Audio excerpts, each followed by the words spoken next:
So I'm actually trying to coordinate a Jews Against AIPAC forum that I'm going to be doing. I am not going to sit around and wait for them to come at me, which I'm sure they will. So I'm just done with this. I'm done the conflating Judaism with Zionism. I'm done. It took me 10 years to deprogram myself. I'm more than willing to help others do the same. And we need to do better. And I'm so tired of being on the defensive about this when we are morally correct. I reject that. I will not do that anymore, and I am tired of their bullshit. So if they want to call me a self-loathing Jew or an anti-Semite, they can come for it. Bring it. I am so done. This is ridiculous already. Not when you have 17 kids that have been killed as a result of the latest Gaza bombings. It's just. Well, I mean, what is going on in Gaza and the West Bank is horrific. Most Americans don't know about it. Just today, the 6 Palestinian human rights organizations and civic organizations that the Israeli government called terrorist groups, even though the European Union has said that is not true, they raided and shuttered all of their offices, and they're shutting them down. One of these groups is called the Defense of Children, and it specifically defends children whom Israel imprisons and tortures. You know, a lot of Americans don't know this, that there are hundreds of Palestinian children in Israeli prisons who are beaten and tortured.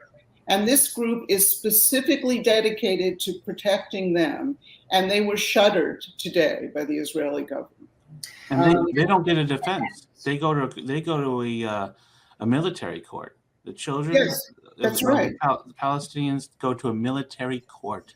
That's right. And they're not considered equal citizens. This is why when we're arguing about three-fifths of the person. I won't argue about the use of the word apartheid. You don't like it, change it. I don't know what to tell you people. You want to count people as lesser? That's what you are.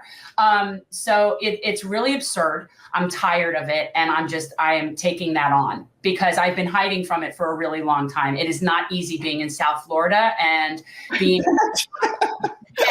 not pro-Israel and Jewish and challenging Debbie Wasserman Schultz. Yeah, I bet. And I just don't care. Well, the only part of the country that has a bigger Jewish population is where they are, so they certainly would understand. It's not an easy thing to fight. No, we were brainwashed, right, Kathryn? Right, we were brainwashed. Right. I was taught when I was a child that Israel was a land without people for a people without land.